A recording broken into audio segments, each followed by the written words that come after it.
I will praise you, O Yahweh. With my whole heart I will tell of your marvelous works.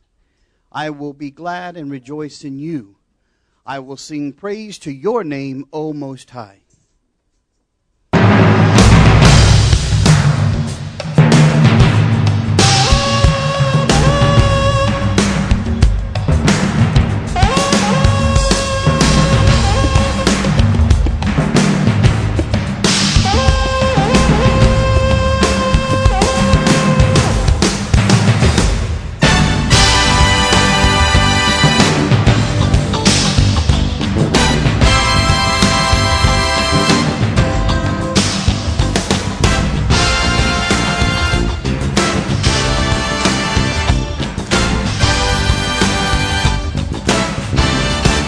I lift up my eyes, I lift up my eyes, I lift up my cry I lift up my cry to the hills around Jerusalem, to the God of the earth.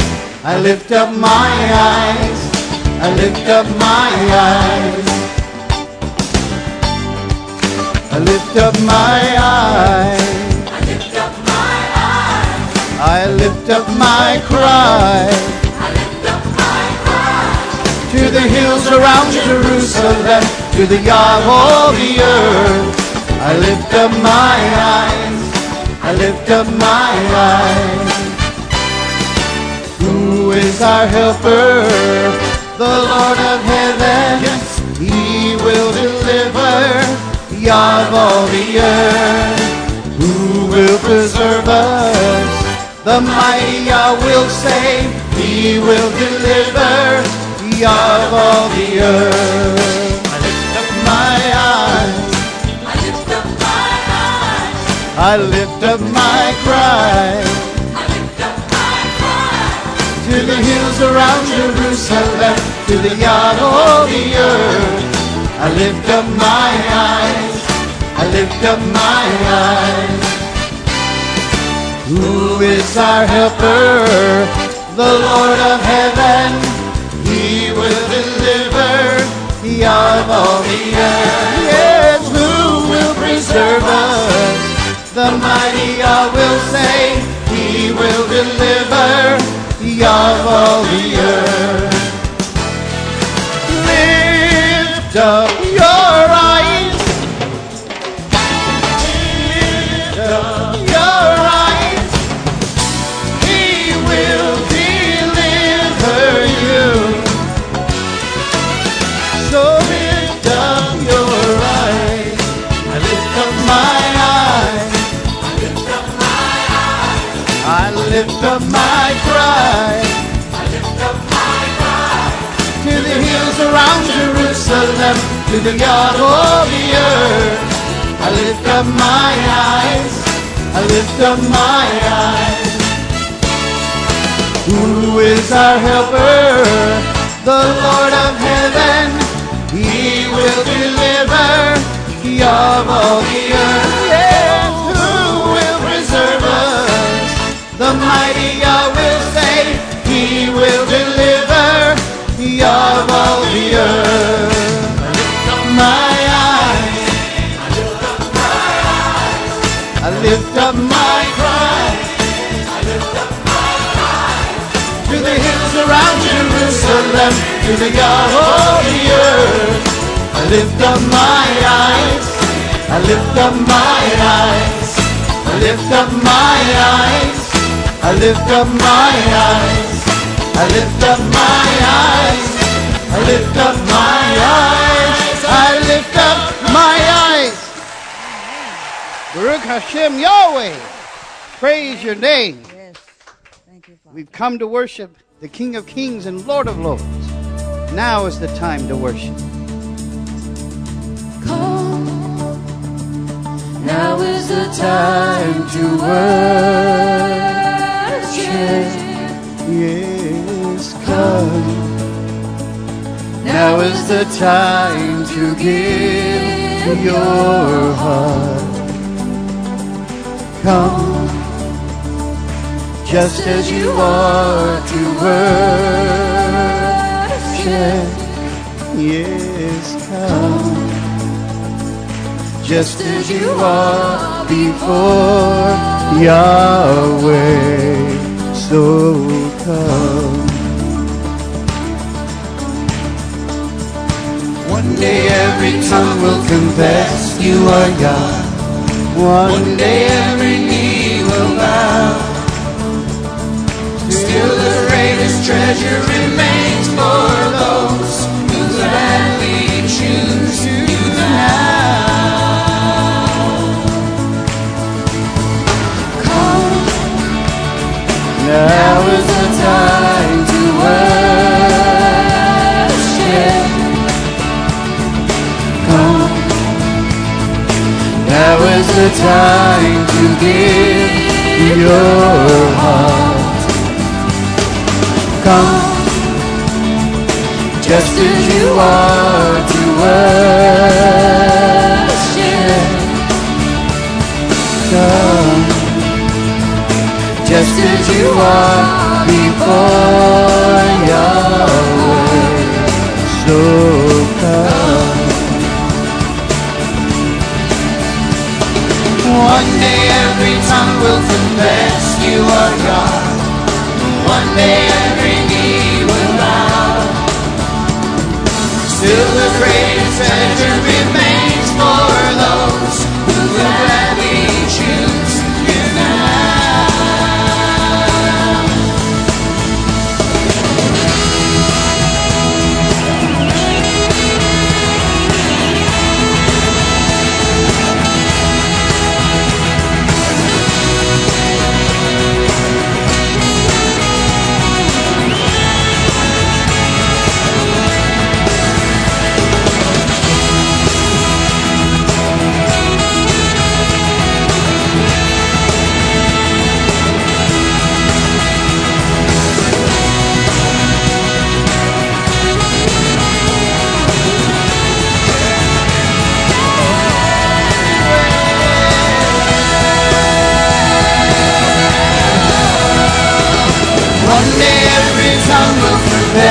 You are God.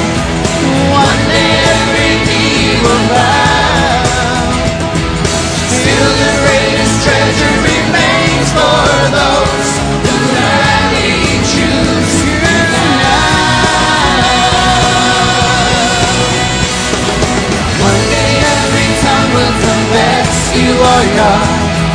One day every knee will bow. Still the greatest treasure remains for those who gladly choose you now.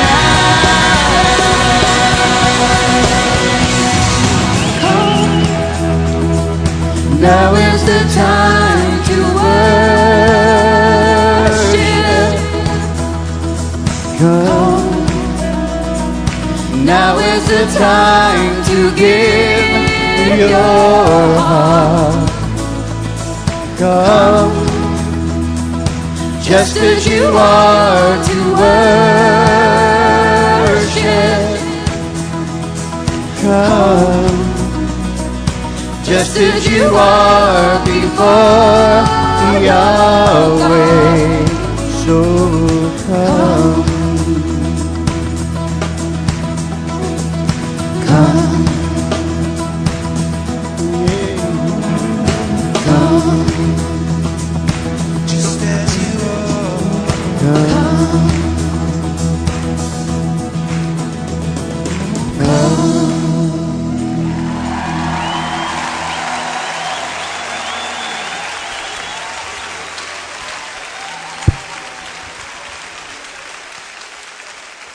On the day of Shavuot, they were all together in one mind, in one accord. Oh, all of us as one. All of us as one. All of us as one.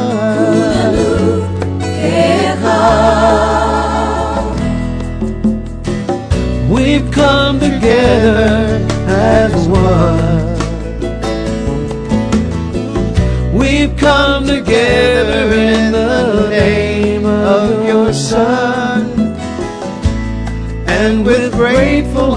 for all that you have done. We come, and let all who are thirsty come and glorify Yeshua. Oh, come and magnify the Lamb of God. Oh, come and glorify Yeshua, and let all who are thirsty come.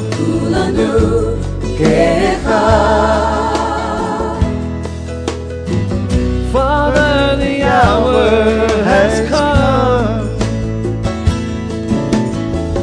for all the earth to glorify your Son, and to be sanctified in truth, that we may be as one.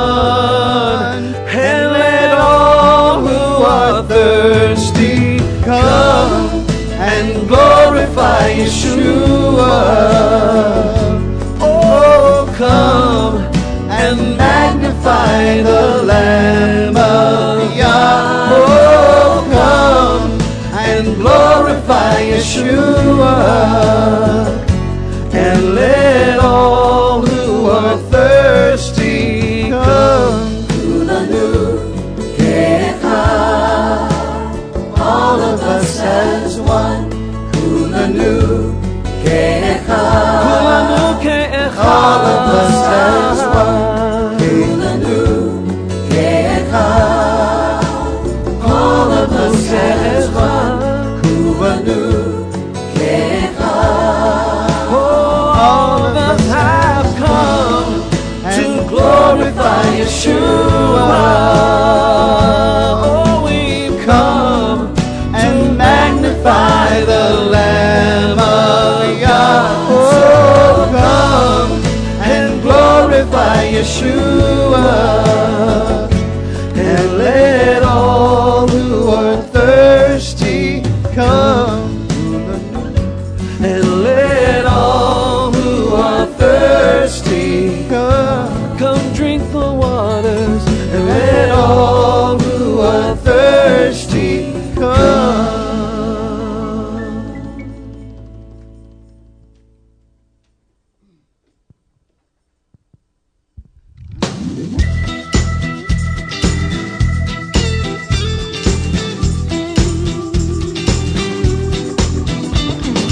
Hineko Aleinu Chai.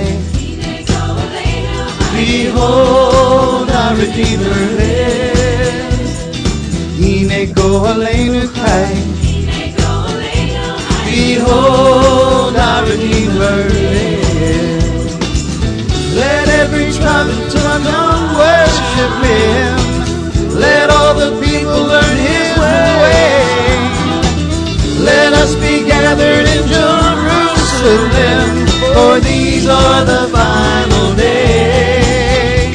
Yeah, these are the final days. Hineko Aleinu Chai. Behold, our Redeemer lives.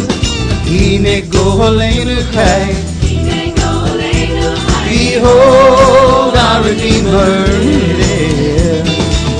Let every tribe and tongue come worship Him. Let all the people learn His way. Let us be gathered in Jerusalem, for these are the final days. Yeah, these are the final days.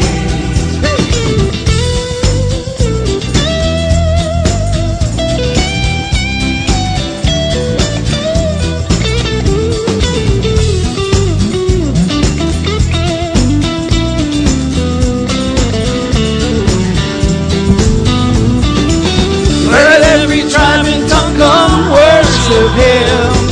Let all the people learn His ways. Let us be gathered in Jerusalem, for these are the final days. Yes, these are the final days. Hineko Aleinu Chai. Behold, our Redeemer lives. Hine go aleinu chayim. Behold, our Redeemer lives. Let every tribe and tongue come worship Him. Let all the people learn His ways. Let us be gathered in Jerusalem, for these are the final days. Yes, these are the final days. These are the final days. These are the final days. And you know that these are the final days. Yes, these are the final days. Behold, our Redeemer lives. Hine go aleinu chayim. Hine go aleinu chayim. Hine go aleinu chayim. I will praise Him.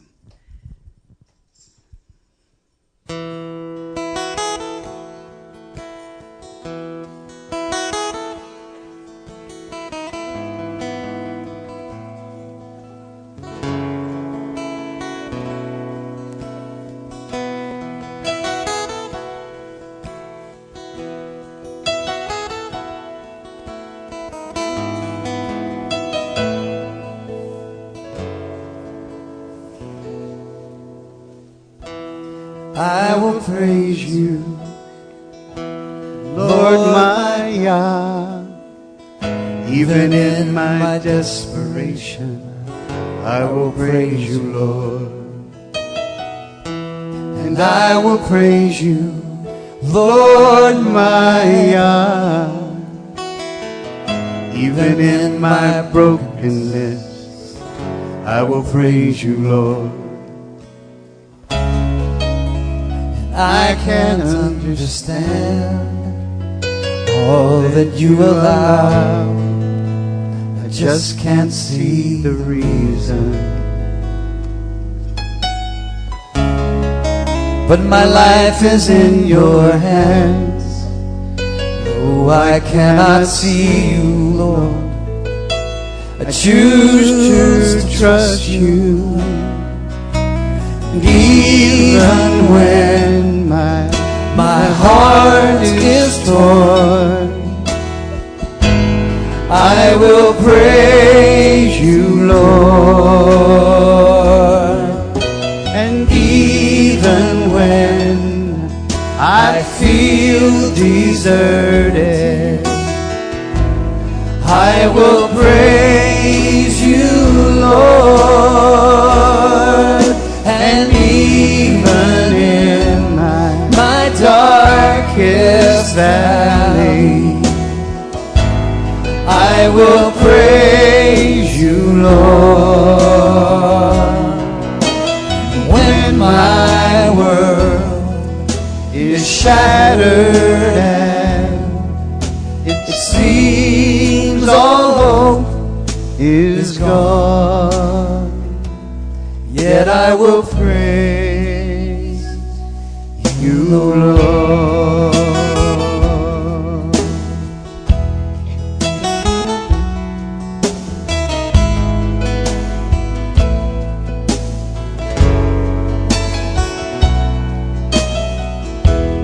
I will trust you, Lord my God.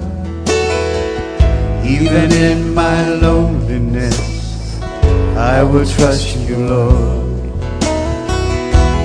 I will trust you, Lord my God.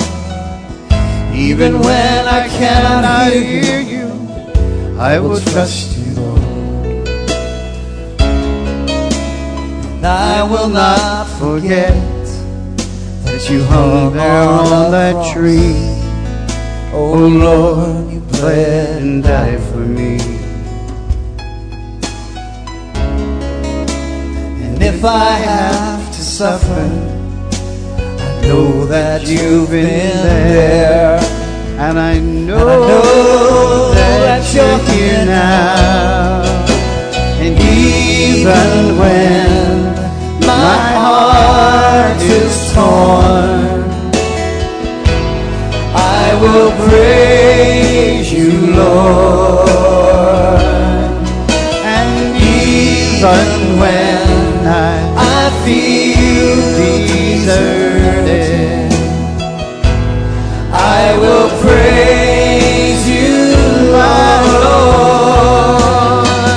Even in my darkest valley, I will praise you,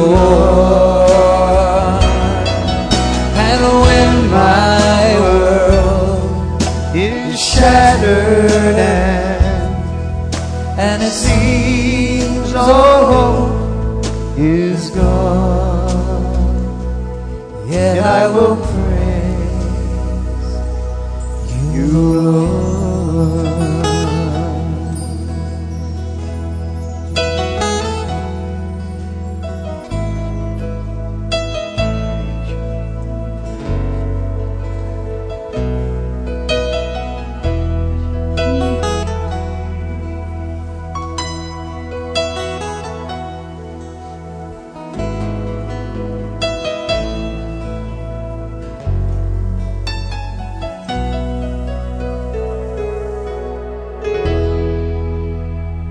We know that we can't trust our feelings. But he said, I'll never leave you and I'll never forsake you.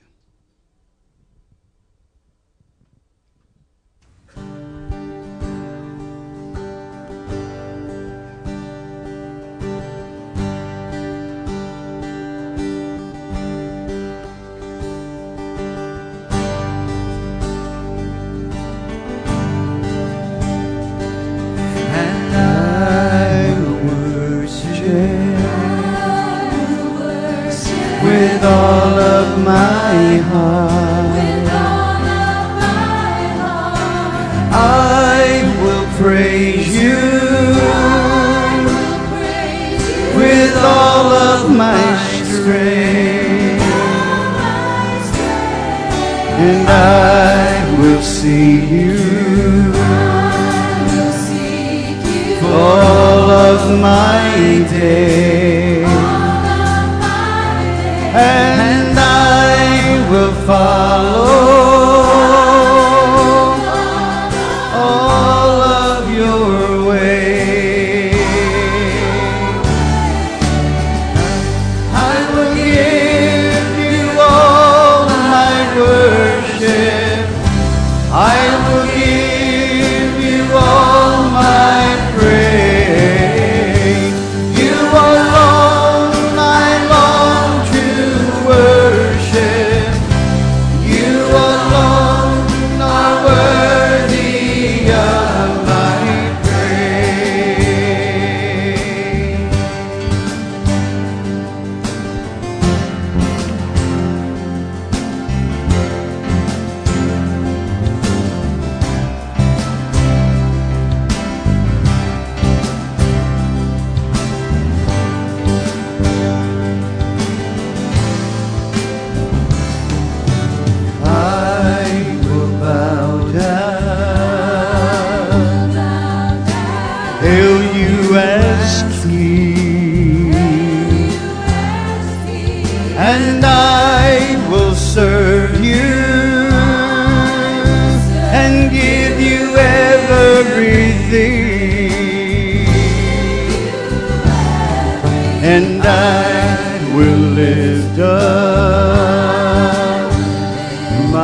trust you.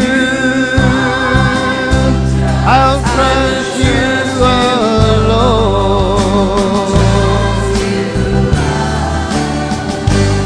I will give you all my worship. I will give you all my praise. You alone I long to worship. You alone are worthy of my praise. I will give you all my worship. I will give you all my praise. You alone I long to worship. You alone are worthy of my praise.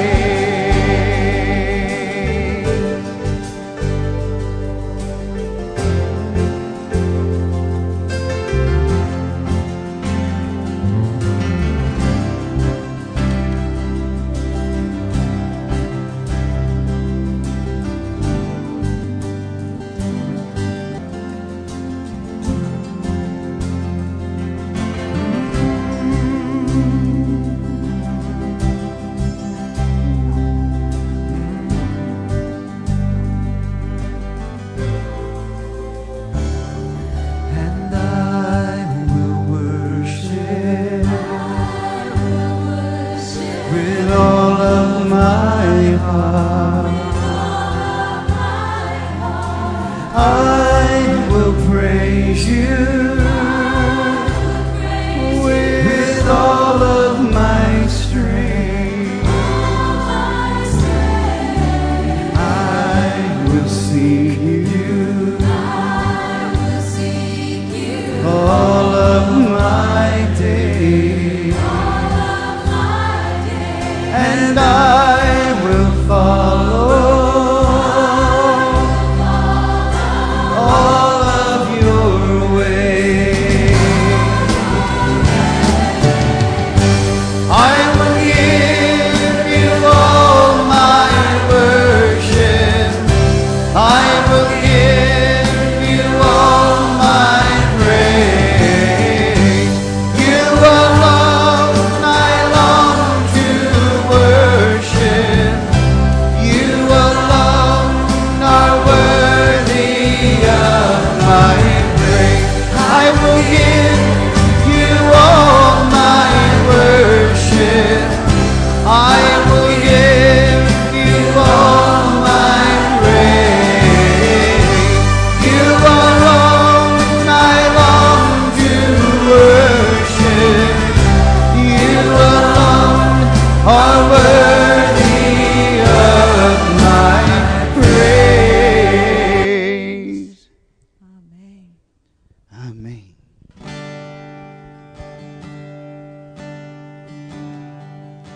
Worship has to be an extension of your love. Oh Lord, I love you forever.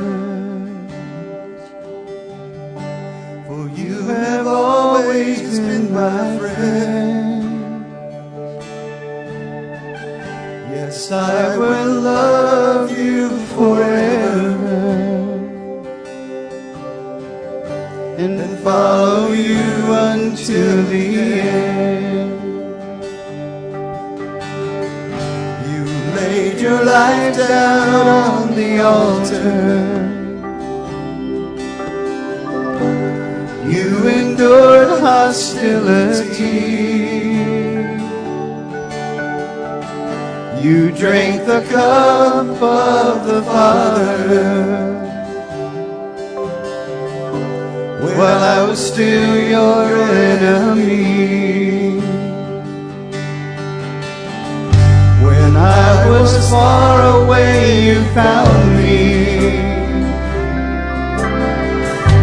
When I was broken in my sin,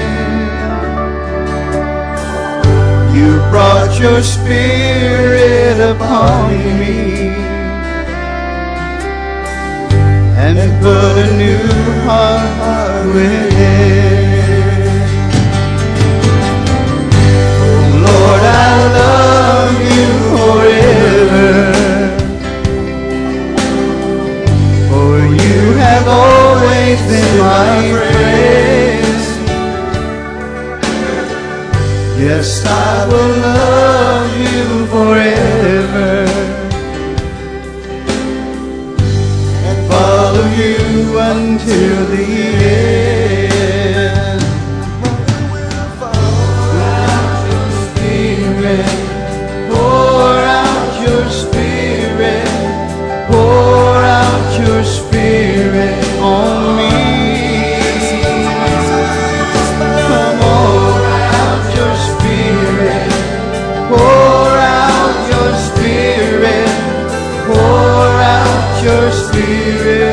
on me.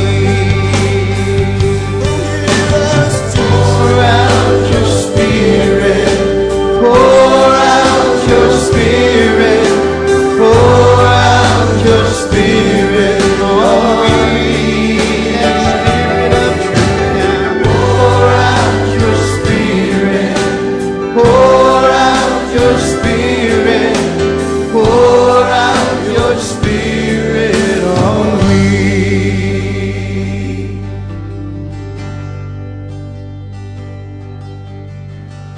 Oh, may my life burn as an offering that is pleasing unto Thee. I'll count it joy to share your sufferings, that your life may flow from me. Yes, I will be forever grateful, for you are always by my side. I will proclaim that you are faithful,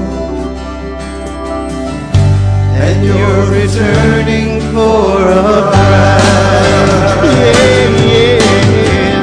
Oh Lord, I love you forever,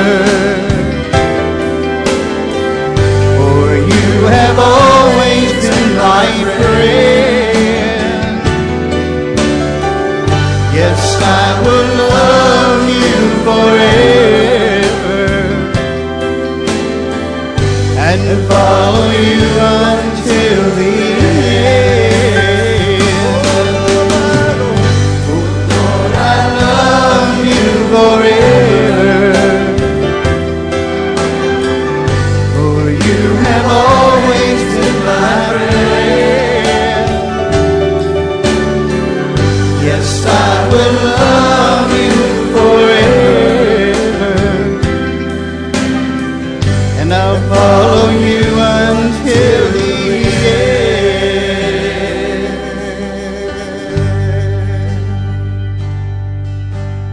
Pour out your Spirit, pour out your Spirit, pour out your Spirit on me. Pour out your Spirit, pour out your Spirit, pour out your Spirit on me.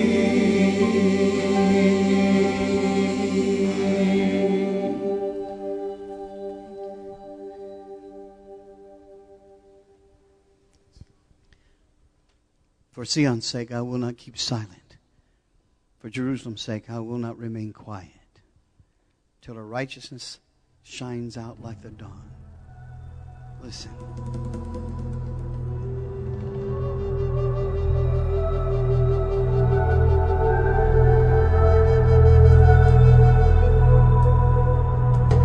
For Zion's sake, I will not keep silent.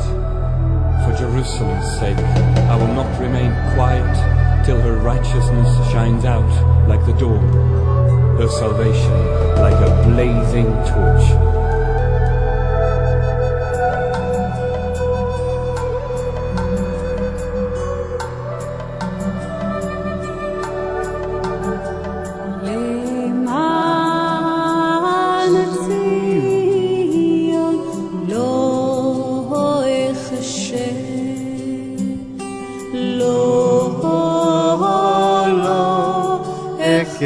Share.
Amen.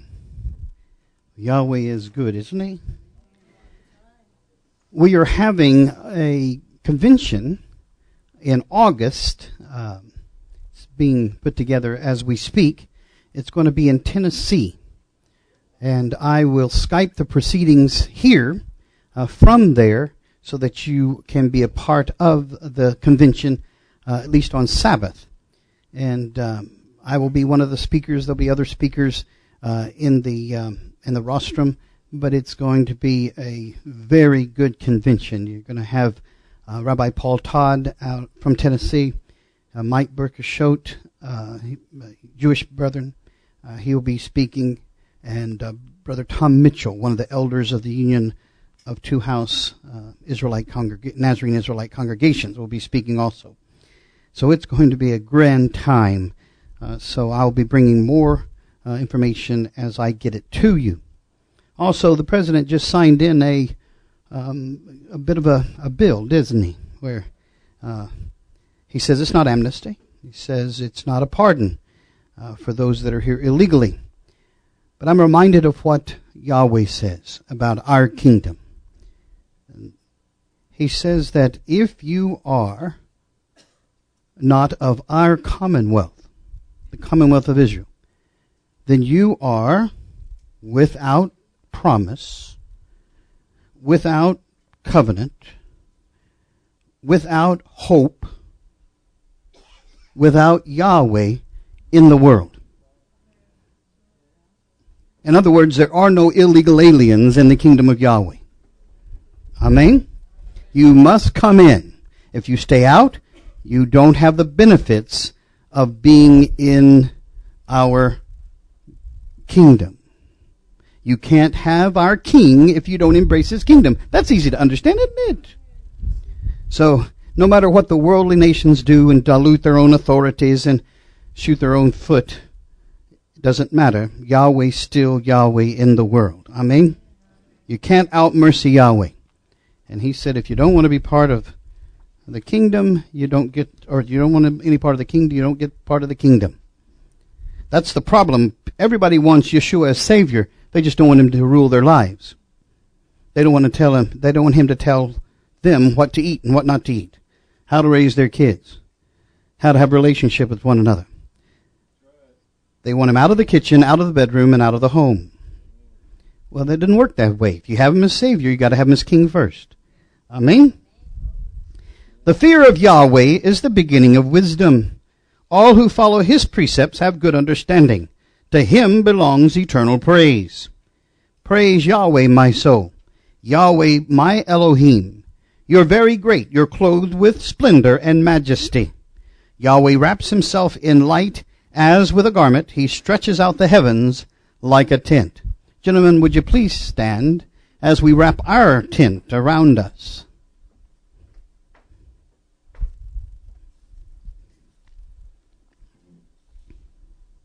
And ladies, hold on to your seatsie.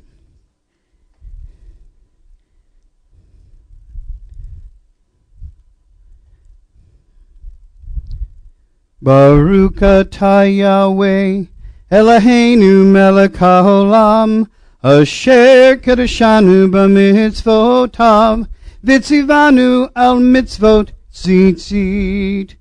Amen. Which means, blessed are you, Yahweh, our Elohim, King of the universe, who has sanctified us with his commandments and has commanded us concerning the doctrine of tzitzit. And here's what he said. Throughout the generations to come, you are to make tassels on the corners of your garments with the cord of techelet, a unique heavenly kind of blue, on each tassel. And you'll have these tassels to look at, and so you will remember all the commandments of Yahweh, that you may obey them and not prostitute yourself by chasing after the lust of your own hearts and eyes. And then you'll remember to obey all my commands and will be consecrated to your Elohim. Says Numbers 15:38 and 40. Baruch atah Yahweh, Eloheinu melech haolam, asher kedeshanu b'mitzvotav, v'tzivanu lahitatef b'tzitzit. Amen. Which means, blessed are you, Yahweh, our Elohim, King of the universe, who has sanctified us with his commands and has commanded us to enwrap ourselves with tzitzit.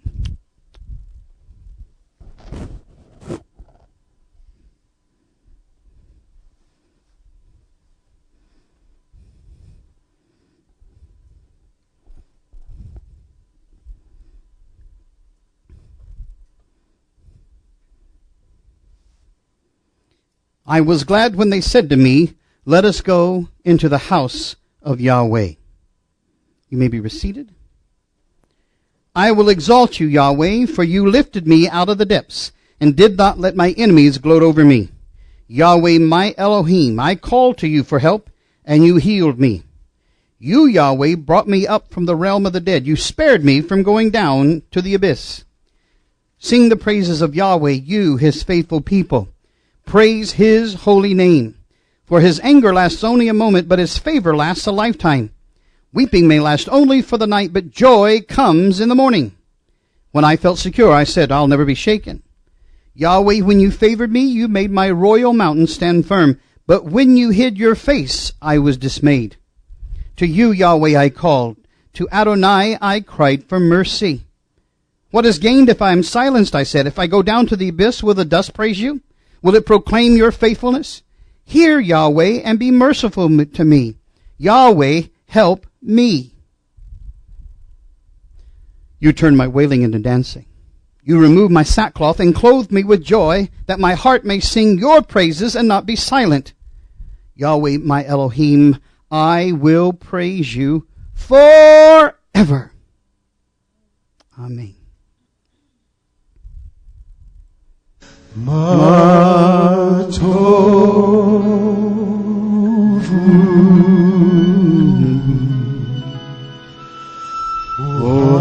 Ohalecha Yaakov Mishkenotei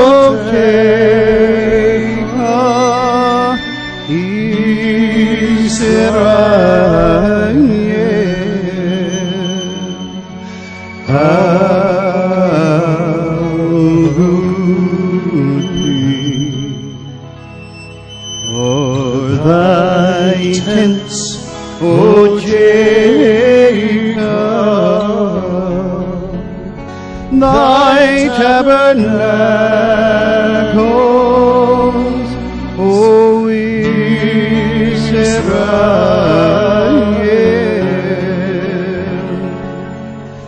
Bani Baruch Hasdeka, Evo Meteka,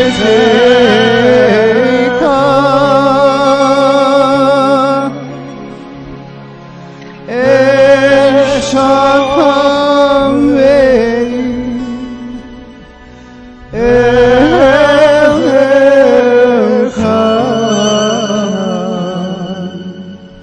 Garishkari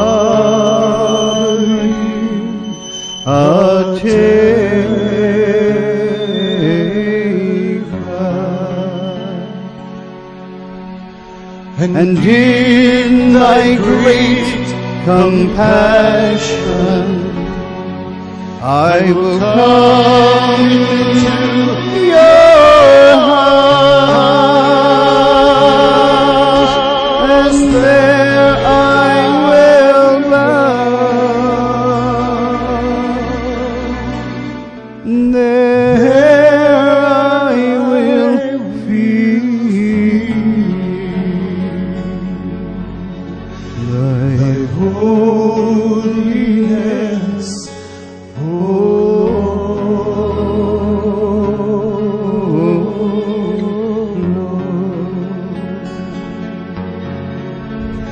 thy holiness,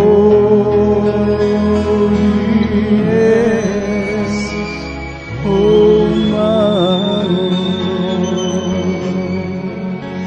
Baruch haba B'Shem Yahweh, who comes in the name of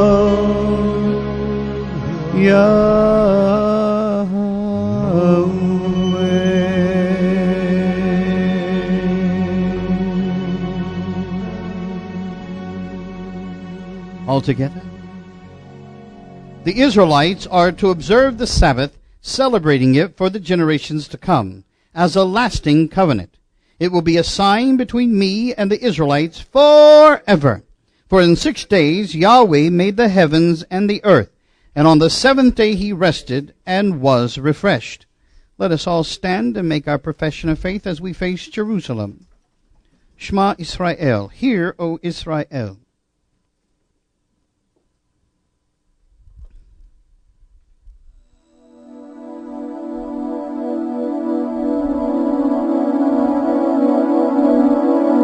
Shema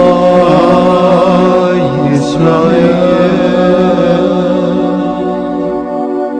Yahweh Eloheinu,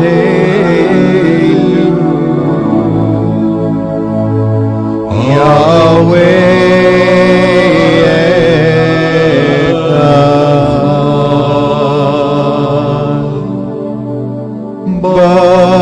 Baruch Shem Kevod Malchuto Leolam Va'ed.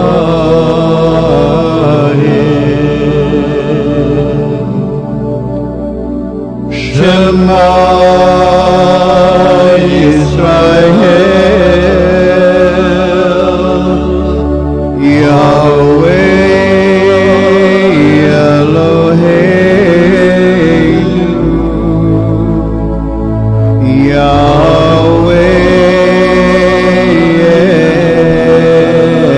Echad.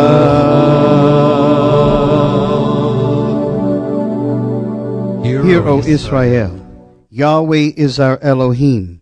Yahweh is one. Blessed is the name of his glorious kingdom for all eternity. You shall love Yahweh your Elohim with all your heart, and with all your soul, and with all your strength.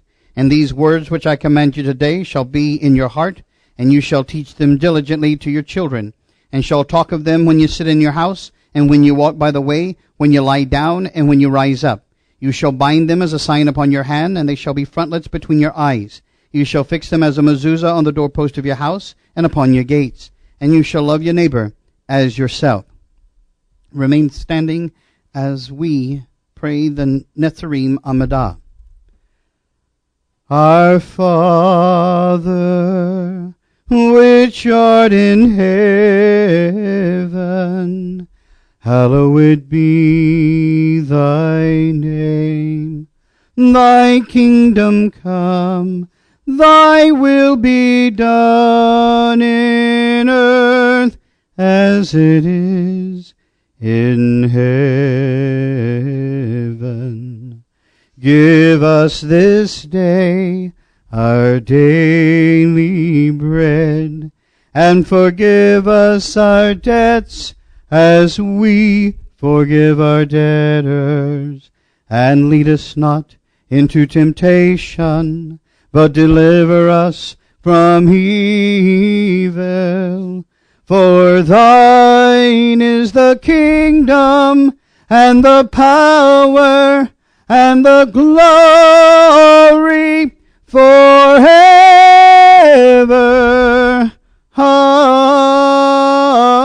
Amen. You may be reseated.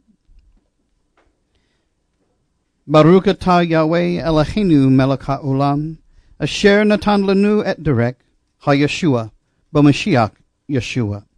Altogether, blessed are you, Yahweh, our Elohim, King of the universe, who has given us the way of salvation in Messiah Yeshua. Speedily cause the branch of David thy servant to sprout, and let his horn be exalted by thy salvation, because daily do we wait for thy salvation. Altogether, I believe with perfect faith in the coming of the Messiah. Ever how long it takes, I will await his coming every single day. Baruch et Yahweh Hamvarek.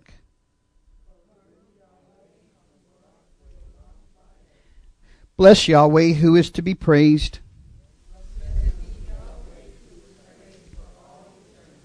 Altogether, remember the Sabbath day to keep it holy.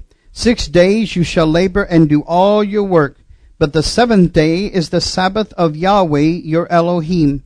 In it you shall do no work, you, nor your son, nor your daughter, nor your male servant, nor your female servant, nor your cattle, nor the stranger who is within your gates. For in 6 days Yahweh made the heavens and the earth, the sea and all that is in them, and rested on the seventh day. Therefore Yahweh blessed the Sabbath day and made it holy. Therefore the children of Israel shall keep the Sabbath to observe the Sabbath throughout their generations as a perpetual covenant. This will be a sign between me and you for the generations to come, so that you may know that I am Yahweh, who makes you holy. O Yahweh, among the Elohim, who is like you, glorious in holiness, fearful in praises, doing wonders.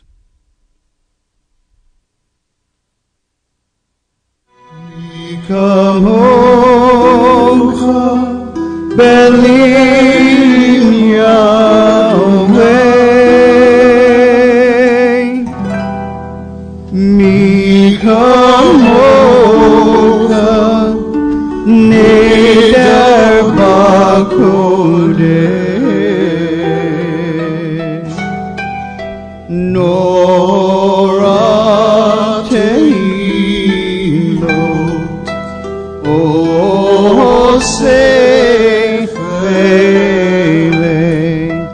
Oh, say, Vele.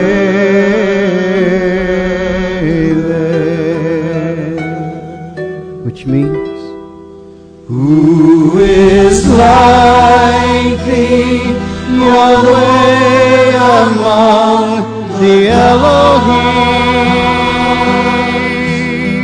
And who is like thee, O Lord, there is none else. You are awesome in praise, doing wonders, Yahweh, who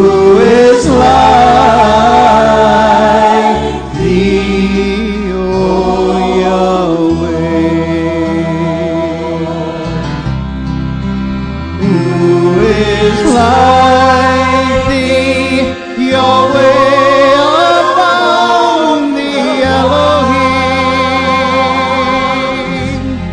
And who is like thee? Oh Lord, there is absolutely none.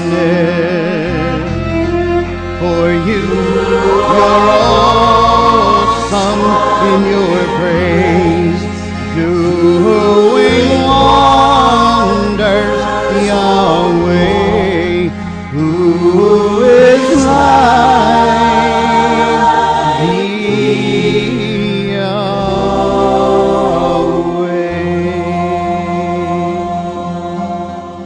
There is none like you among the Elohim, Yahweh. There are no deeds like yours. Your kingdom is an everlasting kingdom, and your dominion endures throughout the generations. Yahweh rules. Yahweh has ruled, and Yahweh will rule forever and ever. Yahweh will give strength to his people, and Yahweh will bless his people with wholeness that we call shalom, that's interpreted as peace. Father, our mercy, bestow your favor upon Sion. Rebuild the walls of Jerusalem, for in you alone we trust. Elohim and ruler, high and exalted, master of all the world.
Yahweh, Elohim, Tsevaot,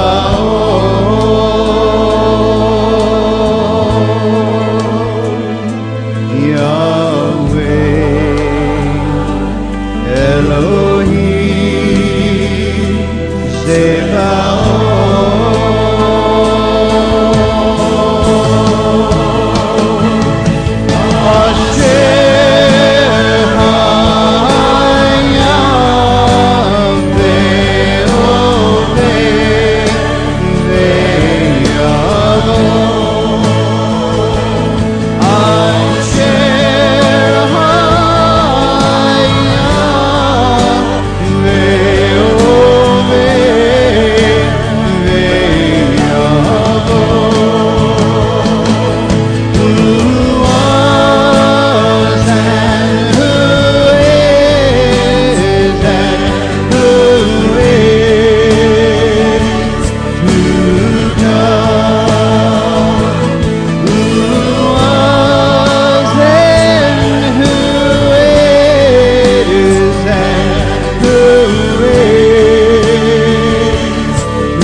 And is to come, who was and is to come. Hallelujah, hallelujah. Baruch Hashem Yahweh, Baruch Hashem Yahweh. Amen, amen, amen, amen, amen, amen. Hallelujah, hallelujah. Amen, amen, amen, amen.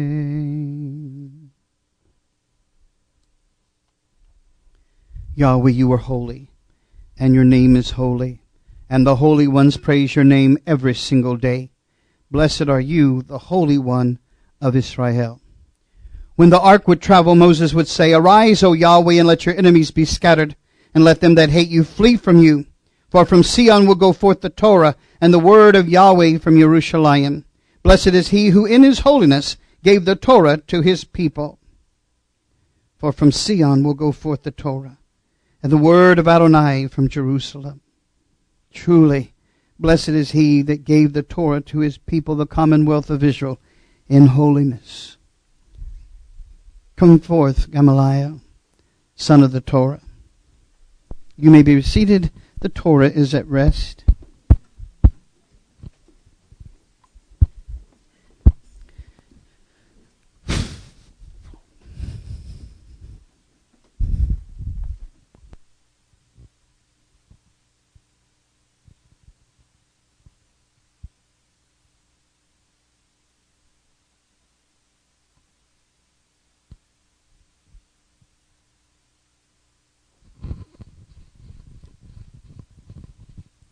Blessed are you, Yahweh, who is blessed. Blessed is who is blessed.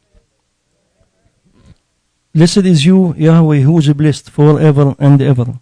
Blessed are you, Yahweh, our Elohim, King of the universe, who chose us from among all the people and gave us his Torah.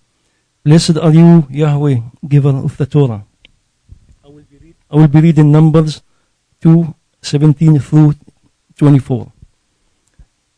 And the tent of appointment, the camp of the Levite, shall move out in the middle of the camps. As they came, so they move out, everyone in his place, by their banners. On the west side, the banner of the camp of Ephraim, according to their divisions, and the leader of the children of Ephraim, Elishama, son of Amihud, and his army with their registered ones, 40,500.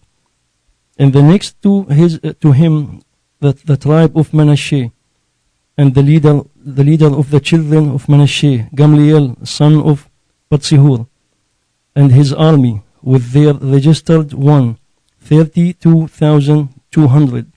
Then the tribe of Benjamin, and the leader of the children of Benjamin, Abidan, son of Gideon, and his army with their registered 35,400.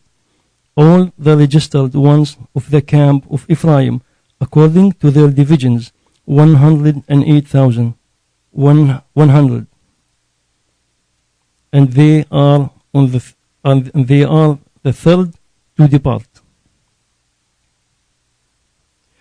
Blessed are you, Yahweh, our Elohim, King of the universe, who gave us the Torah of truth and implanted eternal life within us. Blessed are you, Yahweh, the giver of the Torah. Come forward who consider the prophet.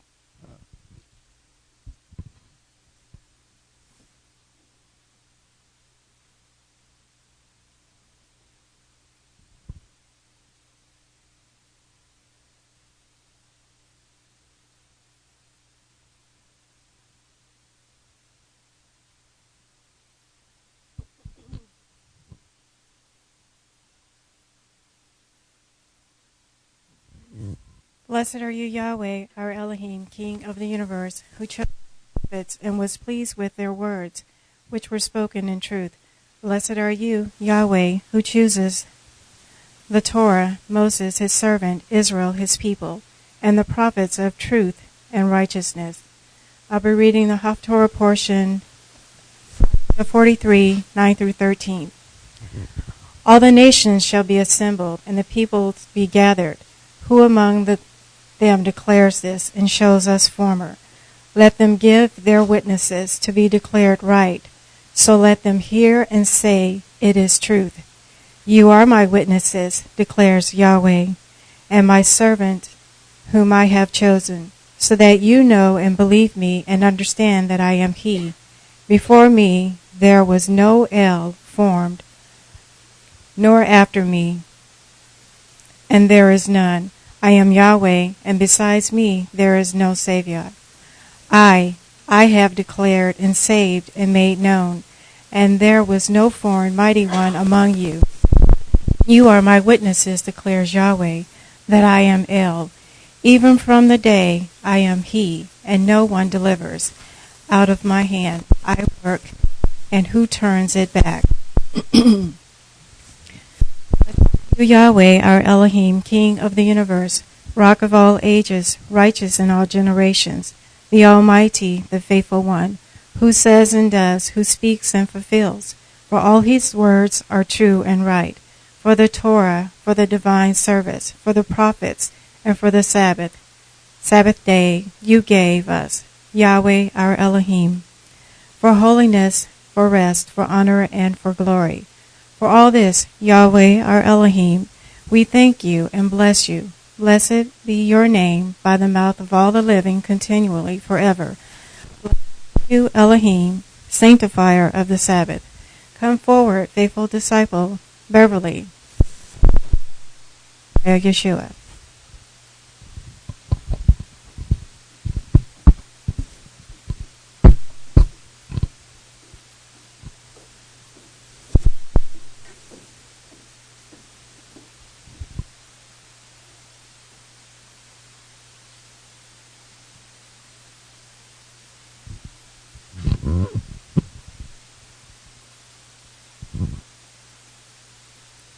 Blessed are you, Yahweh, our Elohim, King of the universe, who has given us his only begotten Son as our Redeemer, and has given a new covenant to the house of Yehuda and the house of Israel, unifying the two into one new kingdom, the commonwealth of Israel. Blessed are you, Yahweh, who chose the original 12 apostles to bring this message of renewal to the lost sheep of the house of Israel, and has chosen us to carry on that work, to sift Israel from the nations, where you scattered them. May this reading stir the heart of your people. Today's Nazarene scriptures are from Hebrews 12, verses 1 through 8.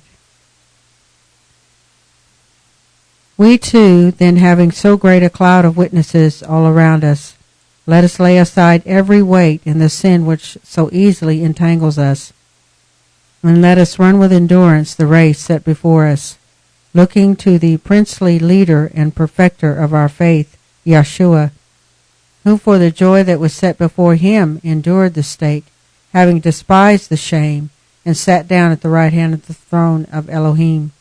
For consider him who endured such opposition from sinners against himself, lest you become weary and faint in your lives. You have not yet resisted unto blood, striving against sin, and you have forgotten the appeal which speaks to you as to sons. My son, do not despise the discipline of Yahweh, nor faint when you are reproved by him. For whom Yahweh loves, he disciplines, and flogs every son whom he receives. If you endure discipline, Elohim is treating you as sons. For what son is there whom a father does not discipline? But if you are without discipline, of which all have become sharers, then you are illegitimate and not sons. Blessed are you, Yahweh, our Elohim, King of the universe, for ratifying the new covenant that gives to your people the law of return by the sacrificial blood of your Son, King Messiah Yeshua. We thank you for giving us the full messianic message of the kingdom. We proclaim to all the world the kingdom is at hand. For all this, Yahweh, our Elohim, we thank you and bless you. Blessed are you, Yahweh, who has renewed covenant with your people, Israel. Come forward and bring to Israel, Brother Ed, the song of truth.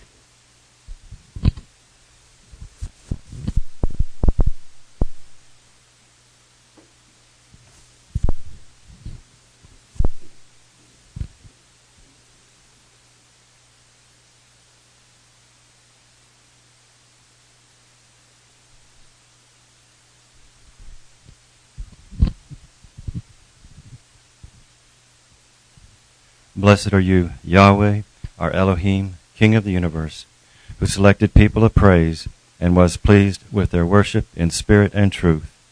You raised up David, your faithful servant, and righteous anointed, the sons of Korah, who brought honor to their house, and righteous worshippers in every generation to sing songs of delight in your presence, and you inhabit their praise. Blessed are you, Yahweh, giver of the psalms, hymns, and spiritual songs. Tehillim Parak Pe Dalet, Psalms chapter 94, verses 11 through 22. Yahweh Yodea Makshevot Adam Ki Hema Havel. Yahweh knows the thoughts of man, that they are vanity. Ashrei HaGever Asher Te Yasrenu Yah U Mi Torat Ha Te Lamdenu. Happy is the man whom you chasten, O Yah, and whom you teach from your Torah. Lehashkit lo mi yemei ra'ad yikare larasha shachat, that you may give him rest from the days of adversity, until the pit is dug for the wicked. Ki lo yitosh Yahweh amo venahalato lo ya'azov. For Yahweh will not cast off his people, nor will he forsake his inheritance. Ki adzedek yashuv mishpat ve'ahav rav kol yishrei lev. But judgment shall return to righteousness, and all the upright in heart shall follow it. Mi yakum li'im mere'im mi yet yatzev li'im po'ale aven. Who will rise up for me against the evildoers? Who will stand up against the evildoers? Lule Yahweh eshrata li kimat shachna Duma nafshi, unless Yahweh had been my help, my soul would soon have dwelt in silence. Im amarti mata ragli hasdeka Yahweh yisadeni. When I said, my foot slips, your loving kindness, O Yahweh, held me up.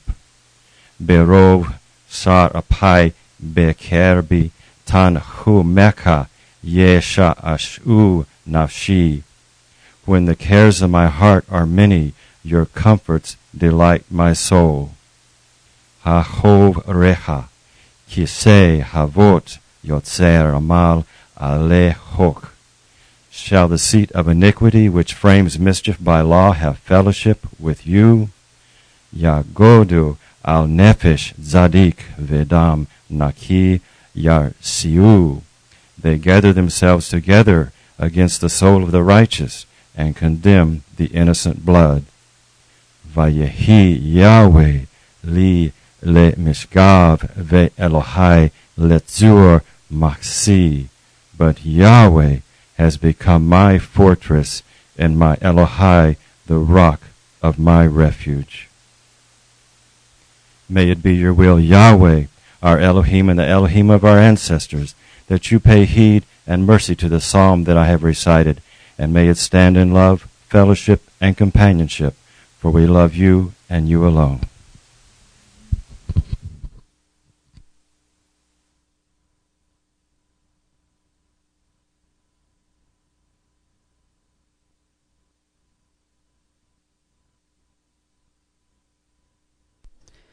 This is the Torah which Moses placed before the children of Israel. Behold, a good doctrine has been given to you. My Torah, Yahweh says, do not forsake it. Altogether, all that Yahweh has said, we will do and hear. It's a tree of life to those who grasp it, and those who support it are blessed. Its ways are the ways of pleasantness, and all of its paths are peace. Help us to return to you, Yahweh, and then truly we will return. Renew our days as in the ancient past.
Acceptable in your sight, O Yahweh, my strength and my Redeemer. Blessed are you, Yahweh, our Elohim, King of the universe, who has sanctified us with his commandments and has commanded us to engross ourselves in the study of his word. Amen. As many of you know, the next Sabbath I will be here. So I hope you will be. I don't fly out till Sunday, that's right. I will be here, and so that will be my last time before I go to Australia. So I'll be able to finish up this message with you. This, I'm happy to say that the Original Truth Ministries are now extending from the United States, Australia, New Zealand, and Thailand. So this is exciting. The ministry is growing, and I praise the Father for that. This tour is called the Mistaken Identity Tour that I'll be making throughout Australia and New Zealand. And it's very important for you to know your identity. But most people suffer from an identity crisis. They have no idea who they are, so they create for themselves a persona to make up for the lack of an identity. This is the insecurity behind every con man. And so it's very important for us to know who we are, not just with Yahweh, but who are we in particular. Otherwise, you live your life scurrying about as someone you're not. How many of you can identify a life point in time when your life changed? This message changed my life. When I found out who I was, it changed everything. It changed how I saw myself. It changed how I saw my family. It changed how I approached Scripture. It changed how I worship. It changed everything. This message is easy to understand, but because we've been programmed a certain way, it seems strange and unusual. Have you ever felt like life was a journey and you just didn't know how to read the road signs to get to your destination? In fact, the road signs left you confused, unsure, unclear, perplexed, disoriented, bewildered, if you will. Well, then you were lost. If you don't know where you're going or how to get there, you're lost. But before I'm finished, not only will you be able to read the signs, you'll know where you're going and how to get there, and most of all, who you are. Remember, to get from point A to point B, you've got to be able to read the signs. All your life, the sign said one way, and you thought it meant another way. Not only were you lost, you didn't even know where you were going, or that you were going in the wrong direction. If I told you, go to Dallas, and you began to sincerely go south on I-35, would you get to Dallas? Where would you go? Well, you'd go to Austin eventually. But you'd get all the way down to Laredo, wondering where Dallas was. Brother Steve, Dallas isn't south, is it? It's north, isn't it? So as sincere as you were going south, and you had a good car, you'd never get to Dallas going south. I was confused. You didn't read the signs. That's so important. Why I bring that up, years ago, I was at a sales meeting, and we left out of Killeen. And one of our sales associates was brand new to the area. And we said we were going to Dallas. He said, I want to take my own car. No problem. We'll see you there. He wound up in San Antonio before he realized he was going the wrong direction. Needless to say, he was several hours late to the class. So all your life, you've been on this journey, and you've been sincere, but you were going the wrong direction. Teshuvah, that we translate from Hebrew into English as repentance, is really a bad translation, because penance means to pay, repay what you lost. Well, that doesn't make sense.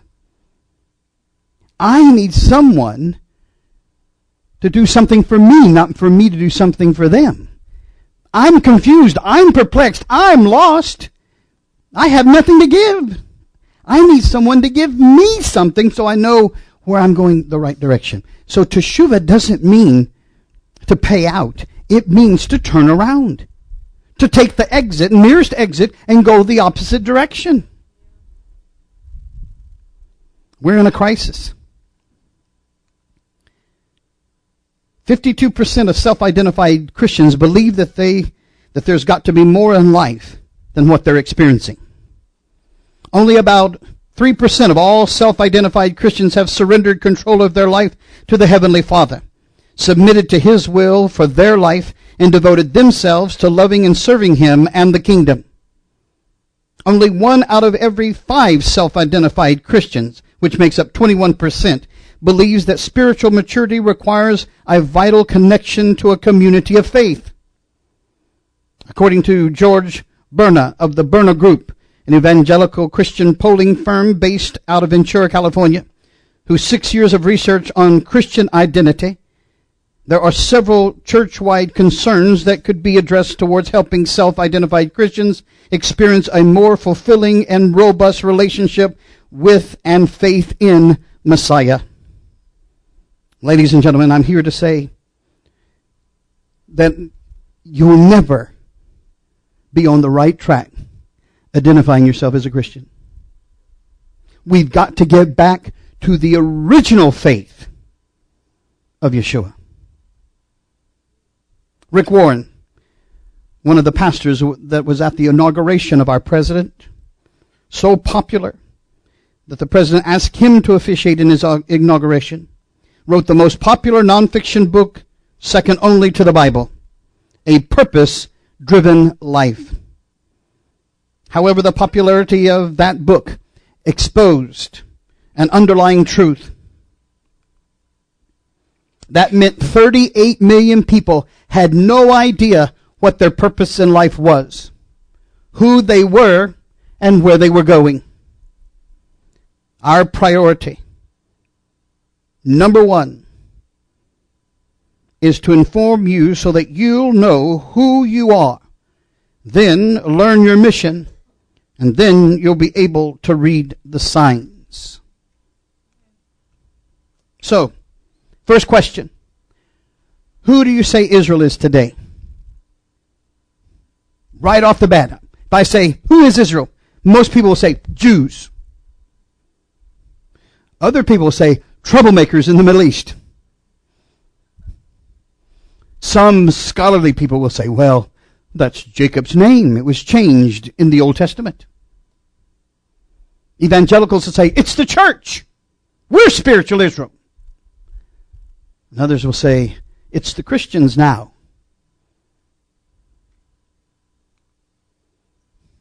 Here's the most common beliefs. The Jews are the chosen people of Scripture. The law was given to the Jews.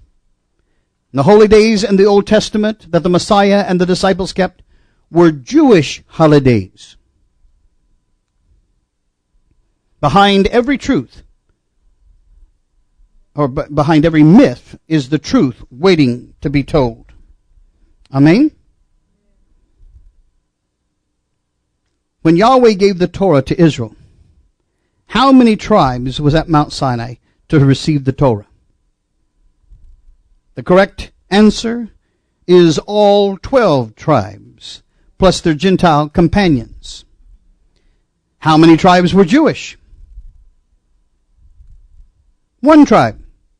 The tribe of Judah. That's why they're called Jews.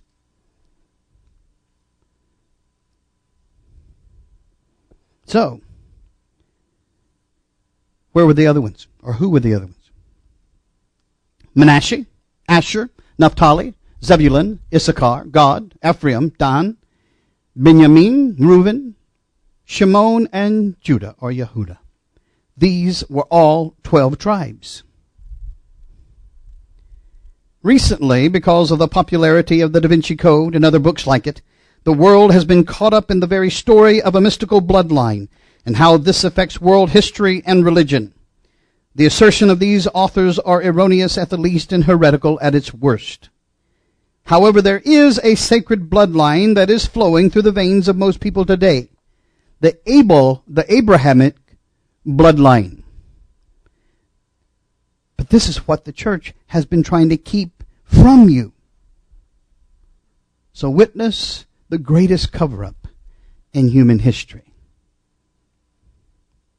The Abrahamic covenant says, I will make of you, Abram, a great nation, and I'll bless you and make your name great, and you shall be a blessing, and I will bless them that bless you, and curse them that cursed you, and in you shall all the families of the earth be blessed. No, we'll get to that. Be mixed in Genesis 12, 2 and 3. This is the Brit Bik Betarim, to actualize the Abrahamic covenant in Abraham's mind. Yahweh created a ceremony recorded in Genesis 15 to indicate the unconditional nature of the covenant. Yahweh commanded Abraham to divide livestock and poultry into two pieces. Yahweh, as a smoking furnace and a flaming torch, passed between the pieces because he is the one who binds himself to Abraham. So to solidify this covenant was incumbent on Yahweh's blood.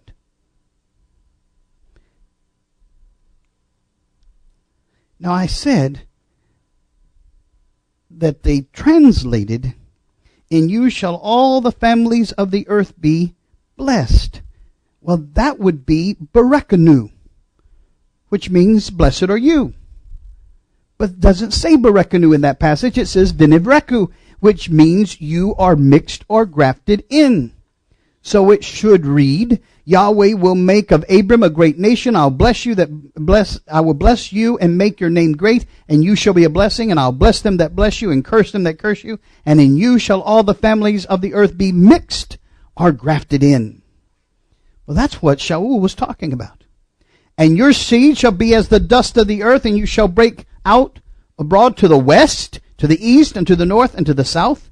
And in you and in your seed shall all the families of the earth be mixed. Genesis 28:14. Notice that is in the ingredients on your food. The first instance is what is most important, what it's made up of. And so is in Hebrew. Whatever is mentioned first is preeminent. So most of us would be founded in the west. Most of Abraham's seed will be found in the west. This is what Shaul was speaking about when he was talking about being grafted in. Through this act of blessing of the blood, the unbelievers have become believers and have been grafted in among Israel and now share in that nourishing sap, that olive oil from the olive root. Do not boast over those branches that fell off through unbelief. If you do, consider this. You do not support the root, but the root supports you. You will say then, branches were broken off so I could be grafted in. Granted, but they were broken off because of unbelief, and you stand by faith. Do not be arrogant, but be afraid, or be respectful. For Yahweh did not spare the natural branches, and he'll not spare you either. Romans 11:17 through 21. This is the secret that the church has tried to keep hidden since its inception. This was done by carefully redefining words, misapplying scripture, and stealing covenant through a theological vehicle called replacement theology. Now, why is that important to know? Because if you don't know who you are and you don't know where you're going, you'll never get there. You'll wind up in a totally different place. But you'll never know because you're ignorant. And you'll assume everything's fine until the end. It's very important for us to know who we are in Messiah. By alienating Israel, by villainizing the Jews and creating a sleight of hand trick called replacement theology, in which all the blessings but none of the curses for disobeying Torah are superimposed upon the church that has been transubstantiated into spiritual Israel. By doing this, it then makes the Bible relevant to the church. And this is undocumented. However, nearly all of those unfulfilled prophecies pertain to the descendants of Abraham in general and Israel in particular, and to other nations and entities only as they encounter the descendants of Abraham. Understanding the history and the future of Israel is key to understanding the rest of sacred scriptures. So, the Abrahamic covenant was then passed on to Isaac. In Genesis 24 through 26, we see how Isaac takes on the Abrahamic covenant. Isaac went up from thence to Beer-sheba, and Yahweh appeared unto him the same night and said, I am the Elohim of Abraham your father. Fear not, for I am with you, and I will bless you and multiply your seed for my servant Abraham's sake. Genesis 26, 23, and 24. You're sitting in this fellowship today. You're hearing this message for Abraham's sake. Because Abraham made a covenant with Yahweh and Yahweh with him. You're sitting here as the descendants of Abraham. Isn't Yahweh good? Then it was passed on from Isaac to Jacob. May Elohim Almighty bless you and make you fruitful and increase your numbers until you become a multitude of people. May he give you and your descendants the blessings given to Abraham. Genesis 28, 3 and 4. And then that was passed on to Joseph. And Jacob said unto Joseph, El Shaddai appeared to me at Luz, which was the ancient name of Jerusalem, in the land of Canaan, and blessed me, and said unto me, Behold, I will make you fruitful, I'll multiply you, and I will make you a multitude of people, and I will give this land to your seed after you for an everlasting possession. Now your two sons, Ephraim and Manasseh, which were born unto you in the land of Egypt before I came unto you into Egypt, are mine. As Reuben and Shimon, they shall be mine. And your issue, which you begat after them, shall be yours, and shall be called after the name of their brethren in their inheritance. Genesis 48, 3 through 6. Notice it said, and I'll make your people a multitude. Well, that word is robe, meaning multitude, abundance, greatness, numerous. But it comes from the word rabab, meaning to be or become many, be or become much, or to become a majority. So by the last days, your seed will be the majority of the people on this planet. It said, your seed will be like the stars of the heavens. So when you look into the heavens, what is the majority of the things you see? Stars. He said that your descendants would be like the sands of the seashore. 70% of the earth's surface is ocean. That means the majority of the soil of this earth is the sands of the seashore. So by the end of days, the majority of the people on the earth will be Abraham's seed. Isn't Yahweh good? It is this mystery that Yahweh is revealing to those with eyes to see. The majority of the people on earth at this present time are of the sacred bloodline, Israel, and they don't even know it. This is the everlasting covenant made with Israel. Made first to Abraham, Isaac, and Jacob. This is huge. When you grab onto this, you realize this changes everything. If I'm not a Christian and I'm an Israelite, that means I have certain responsibilities to know where I'm going. If I know who I am now, then I got to find out, where does Israel belong? In the scriptures, something happened. In the Bible, it says that the firstborn belong unto Yahweh. That means the very first child that's born belongs unto Yahweh. But notice what happens. Because of some things that happened in Reuben's life, Yahweh rejected Reuben. So the firstborn blessing fell onto Judah. Halfway. The other half fell on Joseph. Well, at least a third of the way.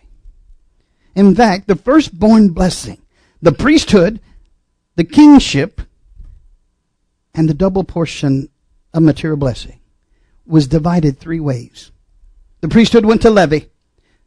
The royalty went to Judah. And the double portion of material blessing went to Joseph. So the threefold blessing of the firstborn was for the first time divided up among three of the sons of Jacob. Prior to this, all three aspects of this blessing belonged to the literal firstborn son of the primary wife. Listen to what it says to Judah. The scepter shall not depart from Judah, nor the lawgiver from between his feet, until Shiloh comes, and to him shall the gathering of the people be. Genesis 49 and 10. What advantage then is there in being a Jew? Or what value is there in the circumcision? Much in every way. Primarily the Jews have been entrusted with the words of Yahweh. Remember, it said the lawgiver, literally the one that disseminates the Torah, shall always be protected by Judah. So what if some of Israel were unfaithful? Will their unfaithfulness nullify the faith of Yahweh? Not at all. Let Yahweh be true and every human being a liar. Romans 3, 1 through 4. Well, wait a minute. We were told that Yahweh needed to create a new religion, and that he did so through his son. But that's not what that passage says, and that was written 30 years after Yeshua. And what's it say? It says that there's nothing wrong with the faith of Yahweh. That it was being entrusted to Judah, and Judah was protecting it. They're the royal house. Do you remember the little woman at the well that Yeshua came to? The woman was acting like a Gentile. In fact, she had been married 5 times.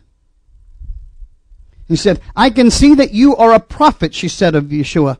Our ancestor, the 10 northern tribes, worshipped on this mountain, the Mount of Blessing. But you Jews claim that the place where we worship is in Jerusalem at the temple. And listen to what Yeshua says to her.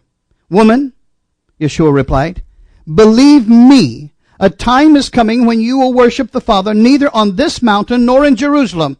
You worship what you do not know. We worship what we do know, for salvation is from the Jews. Yet a time is coming and has now come when the true worshipers will worship the Father in spirit and in truth. For they are the kind of worshipers the Father seeks. Yahweh is spirit, and his worshipers must worship him in the spirit and in truth. John 4, 19 through 24. Yahweh is your righteousness, and Yahweh's righteousness is everlasting. And your Torah is truth. Psalms 119, 142 says. So Yahweh's Torah is truth. It's the absolute by which we are to map out our lives. It's our map to tell us where we're going. When it came to bless Joseph, Jacob passed over him and gave it to his sons. Instead of blessing Manasseh, he gave it to Ephraim. Joseph tried to correct Jacob by stating that Manasseh was the firstborn. But his father refused and said, I know, my son, I know. He too will become a people, and he too will be great. Nevertheless, his younger brother will be greater than he, and his descendants will become a multitude of nations. This is Genesis 48 and 19. This term, multitude of nations, in Hebrew is Milo Goyim, meaning the fullness of the nations, or the Gentiles. It comes from Milo, to fill, and Goyim, meaning foreign nations. Hence, Gentiles are a heathen nation of people. So Ephraim's name means doubly, a double portion blessing of the house of Israel. And he was to be a multitude of nations, or a bunch of out-of-covenant people. Ephraim, his name means doubly fruitful, while Manasseh means causing to forget, foretelling that lost Israel would lose their identity, but when they remembered and returned to Yahweh, he would restore their inheritance double-fold. So let's track Israel. Ready? They started in the Promised Land. Then a drought hit, and they sought refuge in Egypt. After 430 years, Israel returned to Egypt. But Yahweh had to carry them through 40 years in the wilderness. This was so they could get Egypt out of their system. The Hebrew word for Egypt is Mitzrayim, meaning oppressions. It comes from the word mitzor, meaning to oppress. When Israel left Egypt, they had no time to leaven their bread. Hamatz, leaven, is symbolic of sin. They had to leave their sins behind. Matzot, unleavened bread, symbolic of holiness, from the root word matzatz, to drain out, as though Yahweh was bleeding them of their sin. The first city Israel came to on their journey was Sukkot, temporary dwellings, because Yahweh wanted to teach them how to live in tents instead of the limestone houses of Egypt. As Egypt realized that Israel was an asset, they tried to recapture them. It was at Yom Soph, the Sea of Reeds, symbolic of immersion, that Israel received their covenant renewal. And then, from there, they knew there was no turning back. There was no going back to Egypt. For I do not want you to be ignorant of the fact, brothers and sisters, that our ancestors were all under the cloud, and they all passed through the sea. They were all immersed into Moses in the cloud and in the sea. They all ate the same spiritual food and drank the same spiritual drink, for they drank from the spiritual rock that accompanied them. And that rock was Messiah. 1 Corinthians 10, 1 through 4. Then they came to the bitter waters of Marah, bitter, which showed them how to get rid of the bitterness that they held against their captors. After 50 days, they came to the base of Sinai, the land of sin. It was here that Yahweh conquered the memory of Allah Sin, the pagan deity of the Arabs, by resting up the sacred mount. In the desert, Yahweh replaced the matzah bread with manna, heavenly bread. It was at Rephidim, which means support, that Israel relied on Yahweh for support. Lastly, Israel had to fight Amalek, people of lapping, like a dog. Caleb, to learn to not to go to the way of the heathen, not to act like a heathen. So we were children, and we've been taught that all the Old Testament was old and the New Testament was new. It plants in our minds that the so-called Old Testament doesn't have any value. But 78% of the so-called Old Testament hasn't even happened yet. How can it be old? 96% of the so-called New Testament is quotations from the Old Testament. How can it be new? All the stories, whether it be of Adam and Eve leaving the garden or Israel leaving the promised land, is the good versus evil. It's the same story, the story of restoration. So, we've got to put on our prophecy hat and find out what Yahweh is saying. So we left the promised land, went to Egypt, and we've come back to the promised land. So you have to see the stories of the scriptures from its prophetic value. Every story in scripture is about me and my Messiah, and when he comes back, I just have to have eyes to see.